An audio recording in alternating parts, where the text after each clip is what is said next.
안녕하세요. 저는 지금 29살, 아주 평범하게 살고 있는 여자 사람입니다. 저는 오랫동안 혼자서 살아왔어요. 제가 중학교 1학년 때 어머니가 일찍 돌아가셨거든요. 그리고 아버지는 바람을 피던 여자와 엄마가 돌아가시자마자 혼인신고를 하고 집을 나가서 저와는 완전 연이 끊어져 버렸어요. 그래서 저는 엄마와 살던 집에 혼자 남아 중학교 때부터 별별 일을 다 해가며 힘겹게 혼자 살아남았어요. 그런데 어린이 없는 집에서 혼자 살아남는다는 게 정말 너무 어려운 일이더라고요. 항상 제대로 씻지도 먹지도 못해서 몸에서 머리에서 냄새가 났고 빨래를 해본 적이 없어 어떻게 해야 하는지 몰라 교복도 제대로 세탁하지 못해서 저는 많은 사람들에게 피해를 줬습니다. 그래서 전교생에게 왕따를 당하다 결국 자퇴를 하고 저는 돈을 버는 걸 목적으로 이곳저곳에 일을 하기 위해 돌아다녔습니다. 그러다가 저처럼 방황하는 아이들을 만나게 됐어요. 남들이 보면 비행청소년이라고 손가락질 했었지만 저에게는 정말 좋은 친구들이었어요. 겉으로 보면 참 날라리 양아치였지만 저를 있는 그대로 봐주는 유일한 사람들이었습니다. 그리고 그 애들 덕분에 저는 사람이 될 수 있었어요. 아르바이트를 할 수 있는 곳을 알려주었고 빨래를 하는 방법도 사람처럼 꾸미는 방법도 저에게 알려주었습니다. 참 좋은 친구들이었어요. 어린 나이에 담배를 좀 많이 피우고 남자애들과 뒤엉켜 놀긴 했지만 저에겐 진짜 최고의 친구들이었어요. 그렇다고 저에게 나쁜 걸 강요하거나 하진 않았었거든요. 그렇게 1년 넘게 같이 살다시피 하다가 그 친구들과 함께 저는 검정고시를 준비하게 됐어요. 그 친구들도 조금씩 노는 것을 멈추고 저와 함께 미래를 꿈꾸기 시작했습니다. 그렇게 저희는 진짜 열심히 공부를 해서 검정고시를 합격했고 그 후 각자의 길을 위해 따로 흩어져 살게 되었어요. 그리고 저는 대학교를 가서 처음으로 남자친구를 사귀게 되었습니다. 그 남자친구는 저보다 2살이 많은 남자였고 배울 게 참 많은 사람이다라고 생각이 드는 그런 남자였어요. 바르고 성실하고 과대를 맡고 있는 훈남이었습니다. 남자친구와 저는 대학교를 졸업할 때까지 싸움 한 번 없이 무사히 연애를 마치고 저희는 사회에다가 같이 동거를 하게 됐어요. 동거를 할 생각은 아니었는데 아무래도 서울 월세가 비싸다 보니 둘이 따로 살 바엔 합치는 게 낫겠다 싶어 같이 살게 됐어요. 처음엔 너무 좋았어요. 신혼부부 같고 참 좋더라고요. 그런데 문제는 남자친구의 어머니였어요. 저희가 같이 살고 있는 걸 알고 계셨는데 너무 불쑥 자주 찾아오시더라고요. 남자친구의 어머님은 제 가족사를 다 아시는 건 아니지만 제가 부모님이 안 계시다는 건 알고 계셨어요. 그래서 저를 너무 대놓고 무시하고 싫어하셨어요. 매번 남자친구가 없을 때마다 집에 찾아오셔서 저에게 쓴소리를 하고 가셨어요. 지훈이가 너 아니면 안 된다고 자꾸 그런 소리 하니까 지금 봐주고 있는 거야. 근데 결혼이랑 연애는 다른 거 너도 알지? 결혼은 꿈도 꾸지 말아라. 매번 저에게 너는 그냥 동거인일 뿐이다라고 선을 그으셨어요. 남자친구는 그런 것도 모르고 저에게 자주 결혼, 혼인신고 얘기를 꺼냈어요. 그때마다 저는 정말 힘들었습니다. 이러지도 못하고 저러지도 못하고 일찍 돌아가신 어머니가 원망스러웠어요. 나도 이렇게 태어나고 싶어서 태어난 게 아닌데 진짜 너무 슬프더라고요. 그렇게 매번 남자친구의 말을 못 들은 척 피하기만 하다가 일이 터지고 말았어요. 갑자기 남자친구의 어머니가 집에 오셔서 다짜고짜 제 뺨을 때리시는 거예요.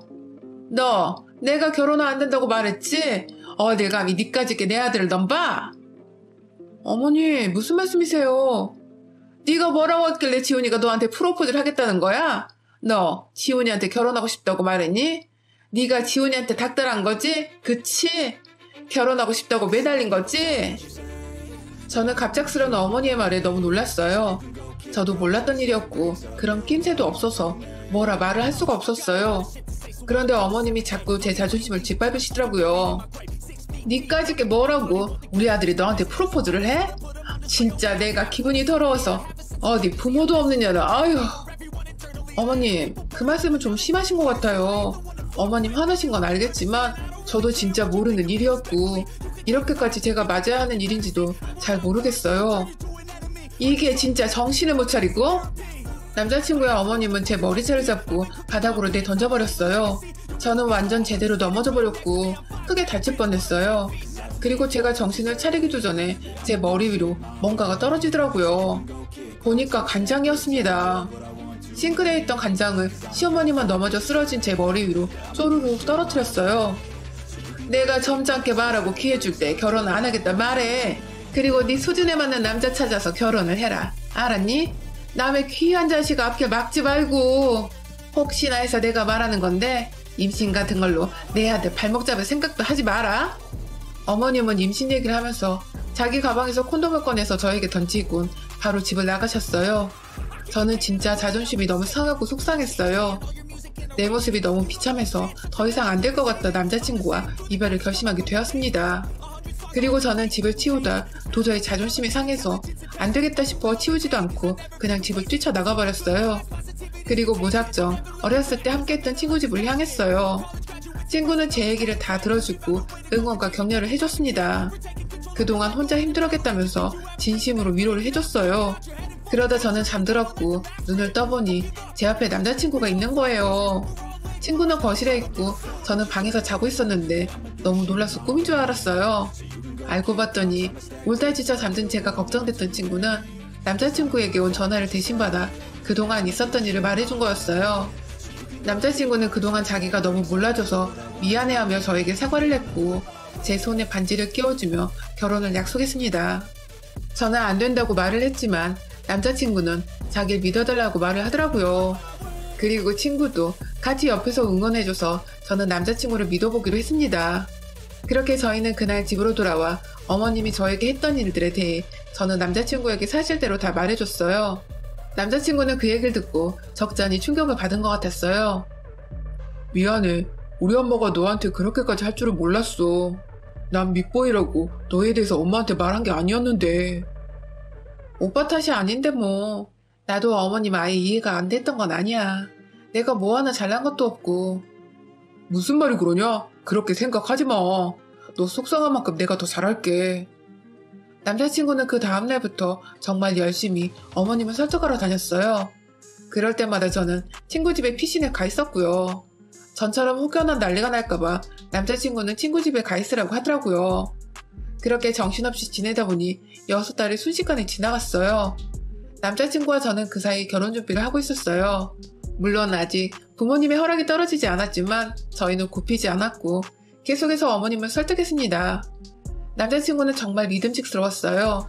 저를 지켜주고 감싸줬고 어머님의 반대에도 굴하지 않고 저만을 사랑해줬습니다. 그렇게 저희는 넉넉하게 날짜를 잡았지만 1년 동안 어머님의 허락을 받아내지 못했고 결국 저희끼리 결혼식을 아주 작게 올리게 됐어요. 시댁에 청첩장을 보냈지만 끝내 오시지 않으셨습니다. 남편은 많이 속상해한 것 같았지만 그래도 저한테 내색을 하지 않았어요. 그런 남편에게 미안하고 고마워서 저는 평생 이 남자에게 헌신하며 사랑할 것을 다짐하며 맹세했습니다. 그리고 저희는 정말 나라에서도 인정한 부부가 되었어요. 행복했어요. 뭐 원래 살던 곳 그대로 살기로 했지만 느낌이 완전 달라서 두근대고 신나고 설레이고. 하지만 그 행복은 진짜 한 달도 안 돼서 제대로 산산조각이 나버렸습니다. 이제 진짜 시어머님이 된 어머님이 매일같이 집에 찾아와 저를 괴롭히기 시작했어요. 정말 다양한 방법으로 저를 괴롭히시더라고요. 첫날에 무당 같은 아줌마를 데리고 와서는 출근하는 저를 붙잡고 이상한 빨간물 같은 거 뿌리고 부적을 붙이질 않나. 그 다음엔 집 안까지 들어와 파치랑 쌀이랑 마구 던지기 시작했어요. 그래서 제가 그만 좀 던지라고 말을 했더니 어머님이 제 뺨을 때리시면서 소리를 지르시더라고요. 너 하나 때문에 내가 지훈이랑 사이가 틀어졌어? 난 절대로 이대로 가만히 못 있는다. 네가 이기나 내가 이기나 해보자. 어머니, 제가 잘할게요. 이제 저희 진짜 부부예요. 동거인도 아니고 저 지훈씨 아내라고요. 이게 진짜 돌았나? 내가 넌 그냥 동거인 그 이상 그 이하도 아니랬지? 누가 호적에 올려준다고 아내고 며느리래? 절대 안 돼, 이 더러운 년아. 저는 솔직히 결혼하면 시어머님이 포기하실 줄 알았거든요. 그런데 포기는커녕 더 심해지는 시어머니 때문에 하루가 다르게 점점 지쳐갔어요. 남편도 정말 힘들어하더라고요. 아무리 자기가 말려봐도 자기 출근하는 시간에 몰래 와서 그 짓을 하고 가니까 자기가 365일 24시간 붙어있을 수가 없어 정말 미안해하고 마음 아파했어요. 남편 일이 워낙 바쁘고 또 저보다 일찍 나가서 늦게 들어오니까 저도 남편도 어찌할 수가 없었어요. 그렇다고 저까지 집에 들어오지 않고 집안일을 안 할 수도 없으니까 진짜 막막하더라고요. 그래도 저는 당분간만이라도 시어머님을 피하기 위해 남편과 출퇴근을 같이 했어요. 출근을 일부러 일찍 해서 근처 카페에 있다 들어가거나 그냥 먼저 출근을 해서 일 처리를 하거나 했고, 퇴근 후엔 그냥 친구네서 시간을 보내다가 남편과 만나 집으로 갔습니다. 제가 출퇴근 시간이 바뀌고 나니까 정말 고요해졌어요. 자기가 망가지는 걸 아들한테는 보여주기가 싫었는지 정말 조용하더라고요. 그래서 안심하고 있었는데 이번에는 회사까지 찾아와 저를 괴롭혔어요. 회사 앞에서 큰 박스에다 내 아들 뺏어간 년이라며 제 이름과 사진을 붙여놓고 핏줄을 끊어놓으려는 나쁜 년이라며 사람들에게 가짜 소문까지 내기 시작했어요. 저는 결국 그 괴롭힘에 스스로 사표까지 내게 됐고, 남편은 너무 심하다고 시어머니와 대판 싸우고 집으로 돌아왔어요. 그리고 며칠 뒤 새벽 저희는 급한 전화를 받게 됐습니다. 시어머님이 가슴 통증을 느끼며 응급실에 실려갔다는 거예요. 저도 놀라서 같이 병원을 가려고 했지만 시아버님이 혼자 오라고 했다고 이번엔 자기만 가겠다고 말하더라고요. 서운하고 속상했지만 위급한 상황이었기에 저는 알겠다고 갔다가 어떤지 보고 연락만 해달라고 부탁했어요. 그렇게 남편은 병원으로 향했고 저는 밤을 샜습니다. 남편에겐 아침이 돼서 연락을 받았어요. 어머님이 손을 안 놔줘서 연락을 못했다고 하더라고요. 그리고 어머님이 남편과 다투고 그 충격으로 쓰러졌다고. 그래서 당분간 남편은 병원에서 출퇴근을 하겠다고 말했어요. 알겠다고 말한 뒤 저는 남편의 짐을 싸서 병원으로 가져다 줬어요. 미안해. 행복하게만 해줘도 모자란데 매일 이렇게 힘들게 해서. 오빠 잘못 아니잖아. 미안하단 말 이제 그만해도 돼. 충분히 그 마음 알고 있어. 난 항상 고마워.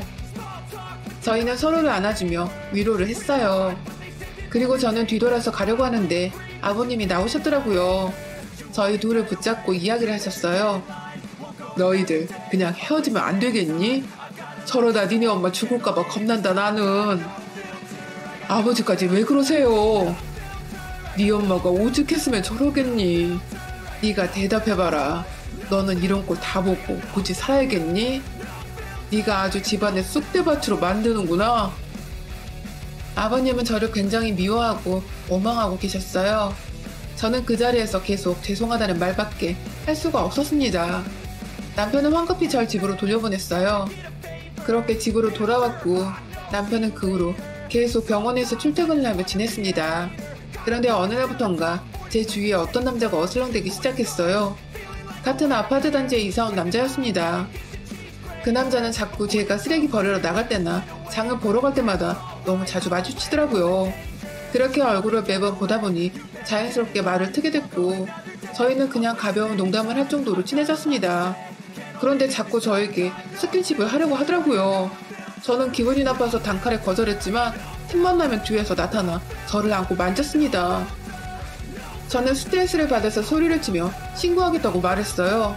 그리고 집으로 돌아왔는데 그날 밤에 남편이 아주 화가 난 얼굴로 집으로 들어오더라고요. 저는 간만에 보는 남편이 너무 반가워서 남편에게 달려갔는데 남편은 저를 밀치며 화를 냈어요. 오빠 무슨 일 있어? 무슨 일? 네가 그걸 몰라서 묻는 거야? 너 진짜 난 너랑 살려고 가족까지 다 버렸는데 이렇게 뒤통수를 쳐? 저는 남편에게 좀 알아듣게 설명해달라고 말을 했어요. 그러자 남편이 저에게 사진들을 보여주더라고요. 저는 그걸 보고 진짜 너무 놀랐어요. 제 주위를 얼쩡거리던 남자와 제가 찍힌 사진이 한가득 남편에게 있는 거예요. 저는 너무 놀라 이게 뭐냐고 물었어요. 네가 보고도 몰라? 네가 바람피는 사진이잖아. 무슨 소리야. 이 남자랑 나 아무 사이도 아니야. 그냥 같은 아파트 주민이라는데 자꾸 나한테 찝쩍대더라고. 나도 그래서 계속 거절했어. 그럼 이건 다 뭔데? 남편이 저에게 보내준 사진은 안고 있는 사진과 그 남자가 저에게 뽀뽀를 하고 있는 사진들이었어요. 저는 아니라고 계속 말을 했지만 남편은 제 말을 믿어주질 않았습니다. 그렇게 집을 나가버린 남편은 며칠 동안 돌아오지 않았고 저는 어떻게 해야 될지 몰라 친구에게 도움을 청했어요. 남편은 연락도 안 되고 그 미친놈은 몇 호에 사는지도 모르겠고 요즘에 보이지도 않아. 나 진짜 이게 무슨 일인지 모르겠어. 친구는 제 얘기를 한참 동안 듣다 조심스럽게 말을 꺼냈어요. 나 진짜 이게 말이 안 되는 거 아는데 그래도 미친 소리 하나만 해볼게. 이거 혹시 니네 시어머니 짓은 아니겠지? 왜 자꾸 나는 의심이 드는지 모르겠네. 느낌이 좀 그래. 친구 말을 듣고 보니 저도 좀 이상하더라고요. 타이밍이 너무 딱딱 맞고 뭔가 그냥 수상했어요. 그런데 알아볼 방법이 없으니까 어쩌지 고민을 했는데 친구가 자기만 믿으라며 저를 안심시켰어요. 친구는 다른 친구들을 모아 같이 몇 날 며칠을 남편과 시어머님을 감시했어요. 바쁠 텐데도 친구들은 일주일 정도는 괜찮다면서 일까지 내팽개치고 제 일을 도와줬습니다. 한 3, 4일 정도는 아무런 소식이 없었어요. 그냥 남편은 시댁에서 자고 출근하고 한다는 것밖에 없었습니다. 그리고 시어머님 역시 별다른 건 없었대요. 다만 매일 남편이 출근을 하면 몰래 뒤따라가 회사를 가는 건지 아닌지 그걸 확인하고 돌아가는 모습이 보였다고 해요.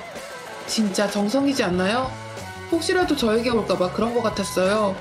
그러다 일주일째 됐을 때쯤 어떤 남자가 시댁으로 들어갔는데 그게 그 남자였던 거예요. 저한테 들이댔던 놈. 친구들은 그걸 다 사진으로 찍어줬고 저는 시댁으로 달려갔습니다. 그리고 예쁘게 생긴 친구 한 명은 그 남자에게 일부러 접근해서 번호까지 물어본 상태였어요. 그 남자 그것도 모르고 좋아서 제 친구에게 이것저것 먹을 거 사주면서 이야기를 하고 있었어요. 아무튼 친구들이 그 남자를 잡아두고 있을 때쯤 저는 시어머니에게 따져 물었어요. 어머니, 꼭 그런 짓까지 하셨어야 했어요? 또 무슨 지랄이야. 너 얘기 들어보니까 바람 폈다며? 바람이요? 어머니가 다 꾸민 짓이면서 무슨 바람이요. 저 다 알고 온 거거든요. 심지어 증거도 있고 그 남자 정보도 다 알아요. 완전 당황한 시어머니는 끝까지 발뺌을 했어요. 그래서 저는 시어머니의 손을 잡고 일부러 끌고 나갔습니다. 그리고 집 근처에 제 친구와 그 남자가 있는 식당으로 갔어요. 설마 이래도 모른다고 하진 않으시겠죠? 둘이 아는 사이잖아요. 남자랑 시어머님은 아무 말도 못했어요. 그래서 제가 그 자리로 남편을 부르려고 핸드폰을 들었는데 시어머님이 제 전화기를 땅에다 던져버렸어요. 그냥 헤어져. 깔끔하게 헤어지면 너도 이런 억울한 일 당하지 않고 나도 이런 짓 안 해도 되고 얼마나 좋을 거야. 어머니, 나도 이렇게까지 안 하려고 했어. 근데 이건 다 네가 자초한 일이야. 나는 잘못 없다고. 그냥 내가 말했을 때 네가 들었으면 이런 일 없었잖냐. 다 네가 스스로 잘못한 거라고. 저는 진짜 눈물이 핑 돌고 정신까지 나가서 아무것도 못하고 있었는데 시어머니의 말을 듣다가 화가 잔뜩 난 친구가 시어머니한테 동치미가 담긴 그릇을 확 들이부어버렸어요. 그리고 옆에 있던 식초랑 고춧가루를 마구 뿌려줬습니다. 어머님은 기침에 눈물까지 쏟아냈고 그 사이 남편이 도착했어요. 다른 친구가 남편에게 대신 연락을 해줬더라고요. 남편은 자초지종을 다 듣곤 시어머니에게 진짜 실망했다면서 다신 자기를 찾지 말라면서 화를 냈어요. 그렇게 저희는 시어머니를 두고 가게에서 빠져나왔고 그간 있었던 오해를 풀었습니다. 남편은 자기가 스트레스랑 피로로 인해서 판단력이 많이 흐려졌었던 것 같다고, 정말 미안하다고 잘못했다고 사과했어요. 저도 남편 입장이라면 그럴 수 있을 것 같더라고요. 밤새서 시어머니 투정과 병수발 다 들고 출근까지 하고 그걸 며칠도 아니고 한 달 가까이 했으니 정말 힘들었었겠죠. 저희는 제 친구들 덕분에 헤어질 뻔한 위기를 모면했고 그 후에 진짜 시어머님과 연을 끊었습니다. 남편은 한 번씩 아버님과 연락을 하지만 찾아가거나 따로 만나거나 하진 않고 있어요. 어머님도 그 사건 이후로 정신이 좀 들었는지 제 앞엔 안 나타나더라고요. 시아버님도 이건 좀 아니라고 자기 편을 안 들어주니까 저희 볼 몇 명도 없었겠죠. 그 후 저는 다시 원래의 삶을 찾았고 남편과는 더욱 사이가 좋아졌어요. 남편은 자기가 잘못했으니 저에게 더 잘하겠다고 약속을 했고 그 말대로 저에게 진짜 잘하고 있습니다. 그래서 지금은 너무나도 행복하게 잘 살고 있습니다. 힘든 일들을 그렇게 많이 버텨왔으니까 그만큼, 아니 훨씬 더 앞으로는 행복할 거라 믿고 있어요. 그리고 저는 저를 2번이나 살려준 친구들에게 너무 감사해하며 살고 있어요. 앞으로도 이 우정 변치 않도록 제가 더 잘하려고요. 남편도 친구들도 저에겐 너무 축복인 것 같아요. 아니, 엄마가 주신 선물이지 않을까요? 여러분의 생각은 댓글로 남겨주세요. 오늘도 시청해주셔서 정말 감사합니다.